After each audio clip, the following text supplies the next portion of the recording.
नमस्कार, आप देख रहे हैं न्यूज प्लस 21। मैं हूं आपके साथ ललिता चक्रधारी। अग्निवीर योजना के विरोध में राजीव भवन में प्रेस कॉन्फ्रेंस किया गया। कार्यक्रम में पहुंची शोभा ओझा ने कहा 50,000 युवा सेना में भर्ती की प्रतीक्षा कर रहे थे, लेकिन उन्हें अपॉइंटमेंट लेटर नहीं बल्कि अग्निपथ योजना का लेटर दिया जा रहा है। इतनी ज्यादा बेरोजगारी पिछले 75 सालों में कभी नहीं देखी गई।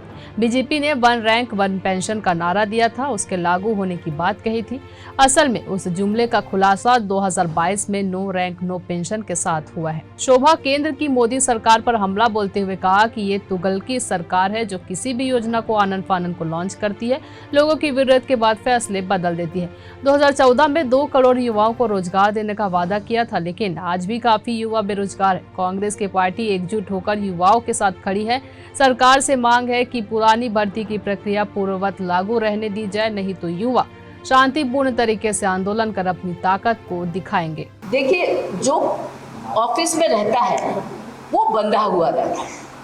अगर आप देखें तो एक्स सर्विसमैन की बात करें, रक्षा विशेषज्ञों की बात करें, युवकों की बात करें, हर सेंसिबल आदमी जान रहा है कि ये गलत है और वो बोल रहा है, विरोध कर रहा है। कुछ इनके साथ जो हमेशा से रहे वो तक लोग, आर्मी के लोग इसका विरोध कर रहे हैं, इनके राज्यपाल मलिक इसका विरोध कर रहे हैं। तमाम लोग जो समझ रहे हैं कि ये पूरी तरह से चोट है नवयुवकों के साथ, उनके भविष्य के साथ खिलवाड़ है, देश की सुरक्षा के साथ खिलवाड़ है।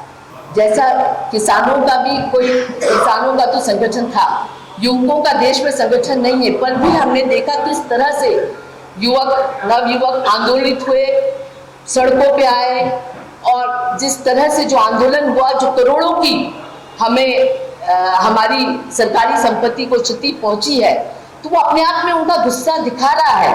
हमने बार बार हमारे सभी नेताओं ने आह्वान किया कि आप हिंसा को ना अपनाएं।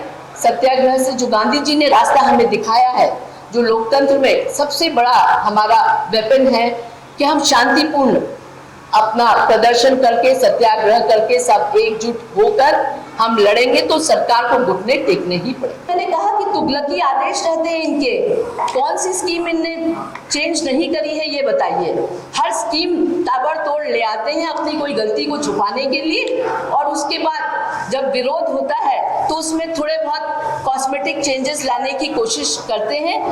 पर किसानों ने इस देश के इनको दिखा दिया कि नहीं, आपके इन कॉस्मेटिक चेंजेस से काम चलने वाला नहीं है और आपकी गलती आपको मानना पड़ेगी और रोल बैक करना पड़ेगा।